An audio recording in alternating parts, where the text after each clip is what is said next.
Jennifer attempted to stay focused while cleaning the last office space, her back aching due to exhaustion. Today was a day of activity. The director's office, HR, and accounting departments were systematically cleaned. The girl had a clear understanding that the primary source of fatigue is not physical exertion, but rather moral stress. What is the reason for their excessive drowsiness? She could never refuse to hire a candidate she wasn't interested in. The fact that the director came in, looked at her resume, gave a wink, and told Jennifer to hire her is not her fault. He has been offering her a warm welcome every morning since then. Nevertheless, he acknowledges everyone with a greeting. The rest of us aren't cleaners. What are the things that can make us feel jealous? Their positions and salaries are higher. Despite her mother's insistence, she did not attempt to pursue higher education. What's the point of asking for money to treat your mother if you have to pay for her treatment? All of Jennifer's earnings are deducted from their salary. If Mom didn't go to work, how would she feel? A university could be established in this area at some point. Smith, you are nothing more than an autumn fly with black stripes that don't fade away. Even if you're not making any noise, walking around the area is still necessary, as the director has important visitors lined up for their visit tomorrow. The head of the personnel department spoke like a whip. VDJ. This was Jennifer DJTMM's primary oppressor. The boss's brightly painted lips blended into a nasty grin when Jennifer mentioned the director, and she wanted to express everything directly to her face, but she chose not to speak or clean up the area around the office. There was an abundance of work to be done. The drying heat, pigeon feathers, and weightless yet ubiquitous transparent bags were all washed up by a stray wind. Despite the absence of picky eyes and crooked smiles, the tiredness subsided. Working was a source of enjoyment for the girl. She had a real passion for tidying up. Jennifer's ability to perceive beauty in a world that was often unfriendly and welcoming made her incredibly valuable. Likely, the girl didn't succumb to the hardships of life because of this. The grass had been cleared. The task at hand is to dispose of the containers. The girl tipped one of the animals into a plastic bag and then suddenly saw an object in the trash that was not supposed to be there. A high-priced leather wallet was owned by an extremely wealthy individual. The find's contents substantiated the assumptions made about business cards, bank cards, and money. A substantial amount of money. Jennifer's earnings will not reach that level in the next 6 months. The initial suspiration was incredibly tempting. The prices of pharmacies began to accumulate in my mind, increasing proportionally with the courses of treatment, additional tests, and examinations administered to the medications. The girl regained her composure. Might this be a case of organized crime? Is this a work of the director's circle or someone else? A decision was the outcome of the last thought. The territory of the company requires its manager to make decisions regarding findings. With determination, Jennifer placed her purse in the pocket of her work coat and started retrieving the equipment. The next day, having summoned bravery and disregarding the need to bring any equipment with her to distract people, Jennifer walked into the director's office with a series of melancholic looks. VDJ. Can you believe it, Jennifer? With a smile on his face, the director said, "Let's go inside. What was the reason for your complaint?" Silence prevailed as the girl sighed. How can one avoid having bad tongues when John is a director who is only 10 years younger than them and still manages to smile? Jennifer stuttered. "John, I found this in a trash can near our office yesterday," she said. The wallet was placed on the table and it came out looking like a dream. "Did they waste money on our land?" The director chuckled and began to shake contents, while also inspecting business cards and bank cards. "It appears that Sam, an underground millionaire, has entered our circles." He suddenly lost his witty demeanor. The director halted and became pale and frozen while gazing at a bank card. He flipped it with his hands and scrutinized it from all angles, but was determined not to emerge from his somber state. "The earth is spherical," he exclaimed. "Who was the recipient of your card, Jessica, or Jessica?" "It's worth mentioning that I frequently transfer money to this recipient. It's such a misstep, Jessica. You were always assumed to be a hoax, but in reality you were not. What led to the theft of your wallet by this gentleman? Did he ever lose it completely? What led to the item being placed in the trash can?" John finally reacted to the truth by saying, "Thank you, Jennifer." Count on receiving bonuses for being truthful and meticulous about your salary." With a nod, the director let go of Jennifer, who had managed to hide his sorrows and disappointment in his voice. By the end of the day, the authorities' visit had made a significant impact on them. The team was whirling like an awakened beeper. After correctly associating the visit with the director and the order to pay a bonus, the team's conclusion was disappointing. Snitch! Jennifer was now viewed with hostility by those who had not previously been aware of it. The girl was anticipating her day at work to finally release her complacency and tears at home and retire with her beloved book, the most efficient and accessible method of mental healing for her. John made an effort to work in his director's office, but unfortunately, he was not. Despite reading the same document for the third time, the director was unable to see its contents and made it clear that he needed to look his wife in the eyes before going to bed. Jessica was situated in the living room. She smiled and kissed her husband as she saw him. This time, the husband was not interested in any romantic relationships and took his wife's bank card into his jacket pocket. "I'm not sure what to make of it." Despite her sudden blushing, Jessica was unapologetic and took it to the sidelines. "This is my card. It was taken from me recently. I didn't have time to reveal it. John mocked someone who mistakenly blocked their property when it was stolen or lost, remarking, 'It's stolen, right? It is legitimate, and I recently refilled it. Can you shed light on the mystery of how a person could stash money in their wallet and then dispose of it in the trash?' The wife, who was cornered, decided to attack her husband as a defensive measure. 'What are some other forms of currency? What type of wallet is this?' My memory has vanished, leaving me without any knowledge of what to do with her." Jessica's voice grew louder as the hysterical notes intensified. John departed from his office after realizing that the conversation had reached a dead end and slammed the door shut. He then went to call his old friend George, saying, "George, what's going on now?" in an unsettling manner. "I can confirm that you were referring to someone who is a private investigator. May I have your phone number? This time I rely on it greatly." The detective was the perfect fit. Shortly after, John was already gazing with covert disapproval on his desk at salacious pictures showing his wife kissing a handsome man. Jessica's preference for sugary men was evident as blood ran down her face and the words Michael and Gigolo sounded in her ears. "You have reached the end, my friend. Your parents and I are providing you with a silver platter, all of it. What are some places where you can live without being plagued by excessive fat?" The hands pressed their fists into place, mindful to locate the application point. Due to the distance from the point, we took a wad of water. The director's forceful punch caused it to be thrown off the table, and then it disintegrated into hundreds of tiny fragments, flickering dimly in the resulting puddle. It was a never-ending journey back home.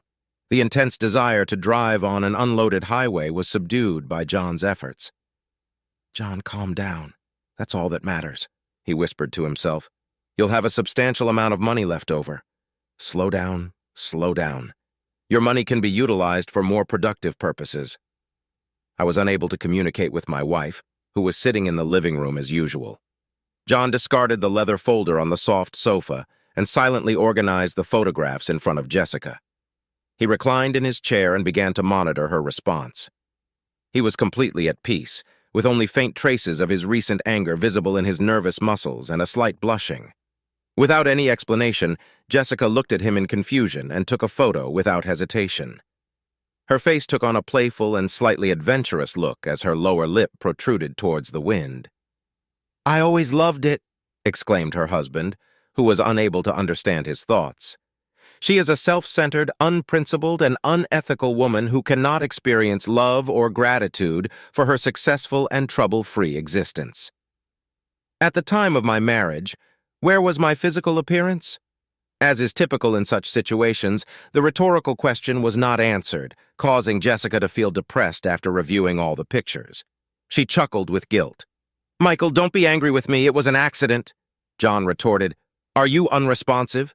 in a sarcastic tone, trying to keep his composure. "What is the issue with you?" "No, please don't answer. The only thing left to say is, you're always busy. You have a lot to accomplish. A woman desires to be recognized and appreciated. I didn't have any affection for him. Nonetheless, he was in the right place at the appropriate time. They commonly say, 'The devil threw me off course.' Compassionate, sensitive, and fully remunerated. I gave him the card as there was no money on hand. Despite his promise to return the money as soon as possible, his wallet was stolen. Jessica was already crying uncontrollably, and she began to realize that her actions were completely foolish and could have consequences for Michael. Can you please forgive her? Let me know if you're willing to forgive me. I'll never be as unintelligent as this again. The only one who holds a special place in my heart is— I just broke the decanter in the office, replied the husband with a cold response. Don't try now, it's too late. Broken. Is gluing something you're interested in doing? Is there a way to ensure the absence of traceages? If it works, I'll forgive you. Jessica's eyes were already teetering on the World v. DJTM's most famous waterfalls, John v. DJ. But we have been together for so long. The possibility of conflict between spouses is real, and people may not be sinless. According to John, there is no limit to what can happen. Marriage does not last for all, regardless of the situation. It's recommended that you move in with your parents tomorrow. I'm going to initiate the divorce process independently. Formal matters will be handled by an attorney. We will use it as our means of communication from now on. My sincere hope is that I never have to see you again, if it is deemed necessary in court. He stood up, indicating that the conversation had ended, and proceeded to climb the stairs and ascend to his room. Jessica's bitter sobbing caused the house to go quiet and gloomy. Jennifer was enthusiastic about watering the lawn near the office, observing with fascination the small rainbows that were created by the thousands of flying splashes. It was a pleasurable task to work on. The water provided a feeling of freshness, refreshing in the excessive heat. Jennifer was alone with her thoughts, along with the hostile office staff who were outside the building's walls. The girl observed a boy sitting on sand near his workplace, sweating from the heat, while carefully caring for scented flowers with multicolored petals. His wife was reminded of Jack from Victor Hugo's novel, as he appeared to have an ungainly but extremely liberated demeanor. Despite her inability to handle the situation, the girl aimed a small amount of cold spray at the uninvited guest and giggled when the boy unexpectedly rose from his chair, leaving him feeling tired. He raised his arms and sounded like a furious sparrow as he inquired, "What's the reason for your self-pleasure?" Jennifer greeted him with a smile and said, "You are so hot." "Why did you choose to walk in the heat? Is the temperature at home higher or lower?" The boy murmured, "It's hot," and his lips were pressed once more to resemble a sparrow. His stepfather is currently at home. Is the fact that he vaguely stated, "Either you are in hotness or coldness," offending? The girl responded with empathy. "He refrains from hitting, but he is anxious about being taken care of." The boy explained that he didn't have anywhere else to live and therefore had no need for me, in any event. I refuse to let wealthy aunties deceive me. He sounds like a nightingale when he's with them, but his name is indistinguishable from that of the person they are referring to. With zoo-dwelling ants and their chicks, fish, and felines, who is he employed by? Jennifer was deeply worried about the boy's future. Who is currently employed? The sparrow jumped up in anger while the chickens and fish gave him money, suggesting they worked. Their money was used to buy my lunch, and it's revolting to eat. The boy departed, expelling his long-held bitterness by walking away. He slapped me on the head after I imitated him. "Ko-ushka!" It's understandable, as I sought retribution. I disposed of the cat's money and its wallet in the bin after taking it from him. He is now walking around with anger while I try to be more composed by being at home. The little avenger, weeping from the expressions of concern, picked up the sand with his foot near the bench, clearly not regretting what he had done. "You know what?" Jennifer asked, in a state of shock. "I believe that your story is of great value to one person. It's possible that he could assist you in some way." The pair, with hands clasped, made their way to the director's office. Suddenly, they appeared disheartened and indifferent. The girl calmly replied, "I want to talk to him. It looks like the same one." "He will provide you with all the necessary information. I'll be off to the races, but there is still a lot of work to do." The boy was pushed to the director's table while Jennifer disappeared behind the door, leaving the interlocutors alone. John spoke to the little stranger, asking him to tell me about Jennifer's story. Without hesitation, the boy introduced himself as James and repeated the story of the discarded wallet to the director. John pondered intently at James, who was submerged in a sizable leather chair. The boy's future is not looking good? Except this gigolo. Do you think he has no other known human being? I had pneumonia, remarked the sorrowful boy. She passed away 1 year ago. Although treatment is being given to everyone, she was not cured. The journey home was a challenging one for John. I couldn't shake off the disrespectful and vulnerable James. The boy's mother has passed away, and his stepfather is a scammer and extortioner. The boy has good achievements to show for his skills. John had a fondness for children. If Jessica hadn't been so preoccupied with herself and her body, he probably would have had plenty of them. It was impossible to remove her from the midst of her longing for an everlasting and unending youth. It's conceivable that she was only capable of caring for herself. John was irritated by his wife's lack of interest in a pocket dog and his dependence on something, leading him to express his frustration. He won't be able to dispose of them, unlike me. The stone of inexperienced sorrow was immediately lifted from my soul by a clear and uncomplicated resolution. The phone trembled while I was sitting in the front. Joseph was contacted by John. What is the current situation with our divorce cases? It's a positive sign that everything is progressing. Would it be feasible for you to manage another aspect of my business concurrently, Joseph? This is not a prenuptial or marriage contract. I have already consumed a significant amount of this.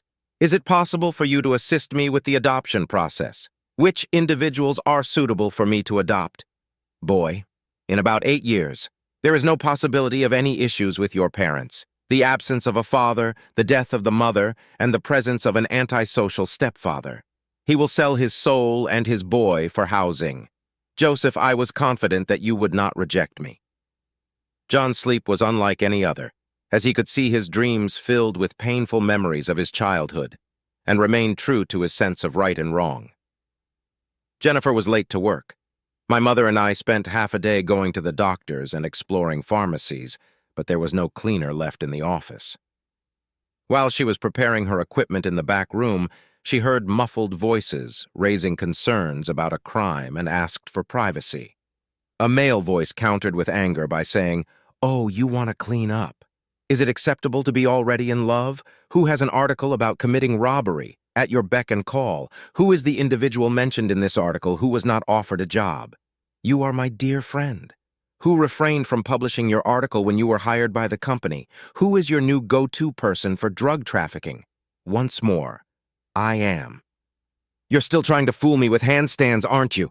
A female voice roared in agony, much like a snake. "The viper is covering me up. Oh my, you would have kept it hidden if I had not punished you for your silence. Is it possible to remain silent without any cost?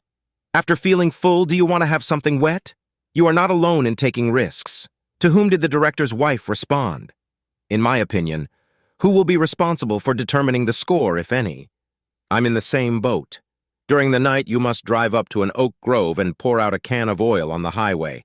He is known for taking turns at this intersection, which he likes to flaunt. Arrived and then poured into the air. Trust in the luck of the draw.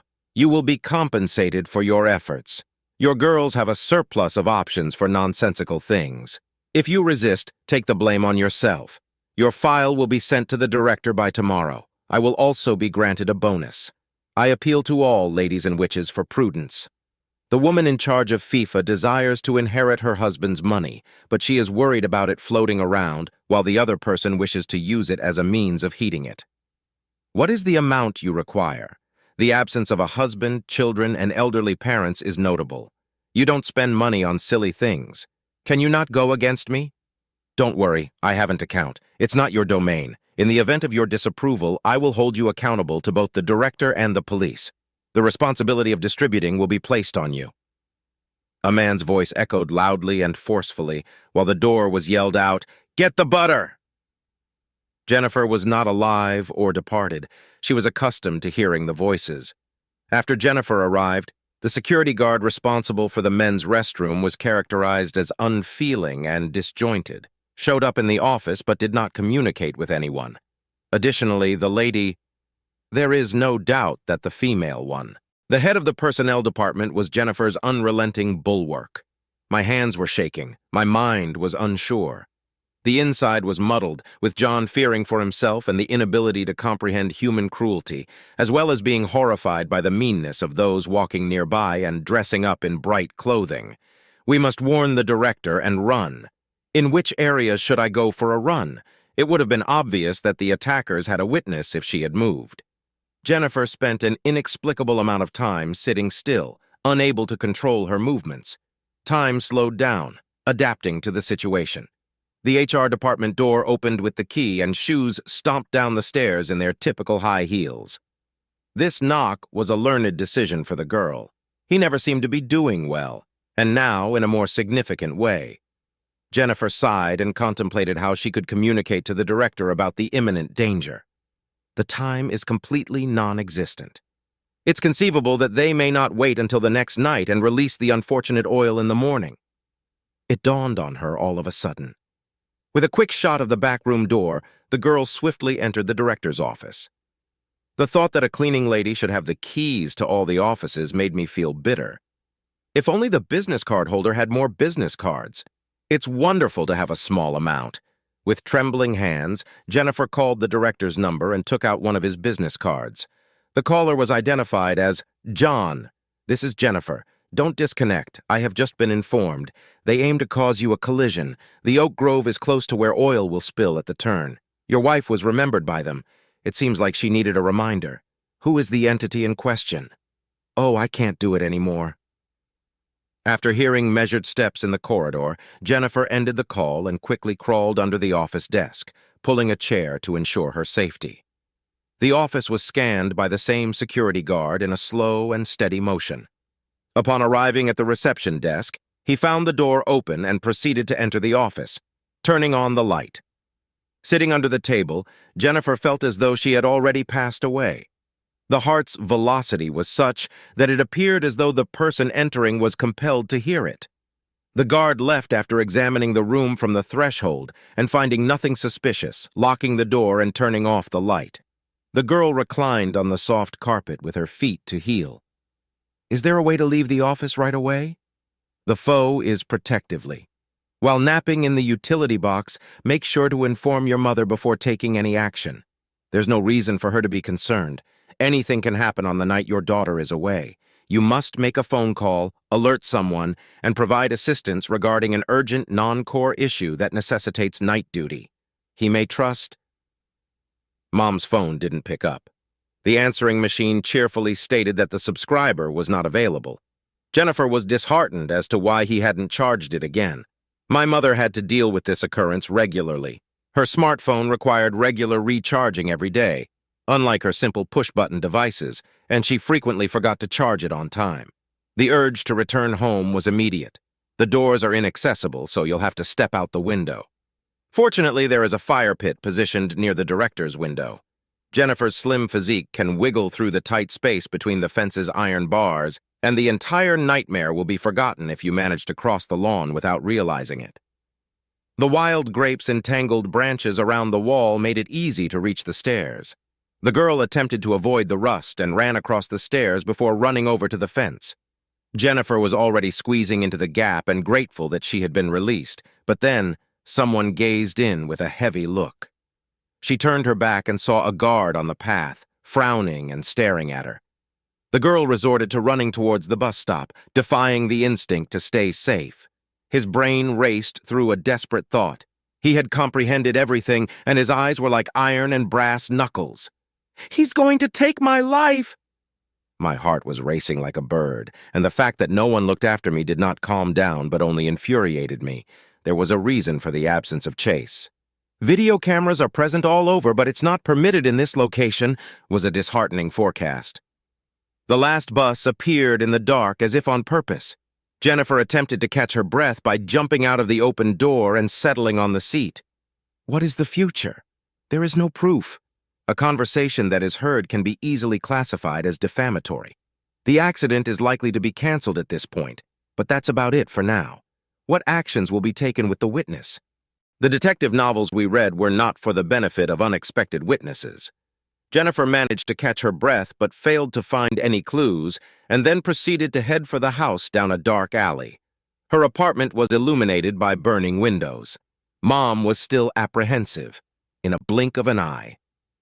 When Jennifer's mother begged her to help by saying, "Daughter," she gave a sudden jolt and fell into pitch darkness. The darkness gradually faded away. Her thick blanket provided the sound of distant voices for the first time. The former was worried, while the latter maintained a professional demeanor. The girl's self-infliction was due to my involvement, as Joseph can attest. The mother's call was a significant blow, and I'm glad she made it. "John, please don't panic. She rescued me, but unfortunately she is now unconscious. A minor concussion has occurred. The body is in its early stages, and it can withstand it. The girl's hair is stunning, but the scar will not be apparent. Thankfully, she chose to stay in the back room that night. Otherwise, you never will be able to tell who you are getting married for and with whom. You are aware that oil on the road is not advisable. Trust me, it works just as well, regardless of whether it's Nancy or this ghoul. The clarity of the secretive nature which made it possible to divorce and remove criminal staff was finally achieved. Joseph, you are a cynic, an incorrigible cynic. This is a form of professional deformation, dear. Had I not done so, I could have gone completely insane and unremorseful at my job. It appears that our fairy is awakening. I assure you that everything will be excellent." Two individuals emerged from the darkness, the bleak expression of John and the ironically pleasant expression given to an unknown middle-aged man. Jennifer attempted to smile lightheartedly and joked, "I think I'm still alive." Yet another person approached, with a thin and gritty expression in made-up. "He'll be fine before the wedding," he expelled calmly and clearly, immediately banishing all visitors from Jennifer's chamber. The morning brought a chance for Mom to meet Jennifer. Despite the difficulties faced by her, Mom was determined to remain calm. "How are you feeling, daughter? Mom, are you experiencing any head pain?" "No problem there, dear. That's more favorable. I experience a slight sensation of dizziness and an occasional ringing in my head. How are you doing? There's no need for alarm anymore. The doctors assure you that everything is all right. I was almost killed due to fear, but God provided me with strength and comfort despite my sinfulness. The perpetrator didn't have a chance to flee. Instead, the first-floor staff answered my scream by jumping and bounding him up. I'm not afraid to lie down and get well, as I can manage everything right now." "Mom, how do you go about lying down? The entire payment was allocated to medicine. Dear daughter, I am not concerned about what you are currently living. John is a man of great honor. Without delay, he declared that this was unnecessary for you and me, and fulfilled his word." The mother gently urged her daughter to sleep and recover from the bandage that had subsided. John expressed his fondness for this gesture. "Is it not possible for you to speak?" Joseph's voice. "Yes, absolutely. Is there anything that could surprise you?" John had a thorough understanding of his legal representative and was cautious. Not foreseen. These notes were completely unexpected for a lawyer with years of experience. It was a total shock. Joseph has lost his composure. "Don't be stupid. Explain it already." "Is it appropriate to elaborate?" "John, you may require clarification from me, the old fool. Who is the father of the boy you are interested in adopting? For instance, who is Joseph? Only pictures of my stepfather were available to me. Can you tell me who fathered him?" John realized that the fact that he had come to test himself was not a coincidence. Joseph calmly replied, "The probability of James being his father is 99.9%. "Lord, what is your answer? What about the mother?" The only thing on his phone was to ask him about his mother's identity. At the other end of the phone, they calmly asked Anna Williams if it had any significance. It goes like this. "Of course," he says. John's response indicated he was upset. Anna, affectionate, risky, unconcerned. A student's love story without any commitment to a serious relationship. He was leaving for a business trip, and she didn't even consider leaving her hometown. Deep within his being, John sometimes felt a sense of envy towards her unbridled and reckless behavior. He was unsuccessful. He was too anxious to worry about tomorrow. What was the reason for her not revealing her pregnancy to him? Why has she remained unobserved for an extended period? Anna's principle of living one day at a time may not be consistent with the beliefs of an average person. Is it true that this merry man has tied his female lover to his person? The intense desire to eliminate the rascal at the sight, which had almost subsided, surged with renewed energy. Is it true that they are all covered in honey like he is? What is the source of women's foolishness in favor of vicious men? John lamented his decision to stop smoking. There would be no discomfort. James. By the way, how will he perceive this exceptional news? James surprisingly took notice of this news. Their shared animosity towards their stepfather with John pushed any potential grievances into the background. James snorted, scratched his beard, and expressed the philosophical wisdom that everything can always turn out better after listening to the complicated story of his new father. They must have suffered, he disclosed, but now they have found their true father. He then looked down at John's face, exclaiming, "You are my son." John was unable to offer any opinions on this matter. He walked up to the boy and gently stroked his mischievous head at him. The naughty calf was lightly butted by James, who then froze and used his entire thin body to support his father. They stood silently, unable to communicate with each other, and their silence proved to be more powerful than words. The familiar office door was entered by Jennifer, who shook the remnants of September rain from her jacket. The director was already in his office greeting her, saying, "Good morning, Jennifer. It brings me great joy to see you again. Is your health in good condition?" Jennifer nodded with approval, avoiding a wide smile. "It's okay. The individual in charge quit abruptly. Are you willing to apply for an internship in the marketing department?" The director spoke in limps, trying unsuccessfully to wipe out the happy tears. "Ready!" Despite the clerical formalities, Jennifer cheerfully responded and blurted out, "How's everything going?" inquires. He longs for the refreshing flow from the irrigation ditch. In the clean medical center, James waited for John and Jennifer for an hour, but there was no energy to wait while they were busy. The visit was significant as it centered on whether James would have a sibling in the future. It was a fundamental question. "It's great, but it won't be much, my brother. He is not a biker or climber. He will indeed mature eventually, but James will no longer need it. Your sister, as you are aware, is a whole new world. She will require constant protection and care. The foolishness of girls is evident, as they are not always capable of defending themselves and are often embarrassed by minor issues.